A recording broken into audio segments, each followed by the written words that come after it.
Hi, everyone. I'm standing in the church at the cross with the photos of parishioners' loved ones in the background. And I chose this spot for a reason. The last few weeks, it seems as though everyone and everything has been focused on the election, and for good reason. It's the highest office in the land, and we need to take elections seriously. And I believe we did that. As many of you know, Resurrection Parish was a polling site this year, and we were happy to open our doors and to make our church hall available to the larger community. At the end of the day, the poll workers, whom I need to tell you, they worked very hard and they took their job very seriously. They were very dedicated to the work that they were doing. At the end of the day, they told me that 85% of the people who live in this area, in this precinct where people voted in Trivison Hall, 85% of the people voted on Tuesday or had turned in their ballots in the past few weeks. That's a remarkable percentage.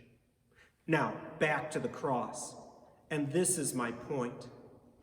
I don't ever want us to forget that as important as our political and civic responsibilities are, in the words of St. Paul, we belong to Christ. The motto of the monastic order of the Carthusians is this: the cross is steady while the world is turning. The cross is steady while the world is turning. The cross shapes our politics, not the other way around. The Episcopal Bishop of Chicago preached these words this past week, and he said this in part: we're signed with the cross in baptism, and the cross makes clear how we are to live our lives and how we are to make our baptismal commitment, our baptismal identity real. St. Paul, in his letter to the Romans, tells us that we're buried with Christ in his death, and that we might walk with him into the newness of life.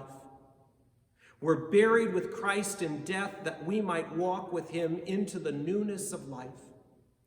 For us, the way of life is captured in our baptismal promises. In the days and weeks and years ahead, those baptismal promises, this cross that stands over my shoulder, this will be more and more important than ever before.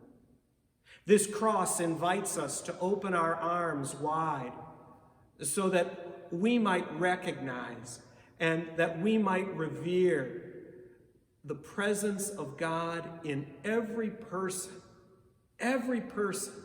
on the face of the earth. Sometimes it's a challenge. Sometimes it's a challenge, but we are called to love even those who dismiss us or ridicule us, those who might disagree with us, and even those who wish us harm. Recognize and reverence the presence of God in every human being, because God in Christ Jesus did it first, and he did it at the cross.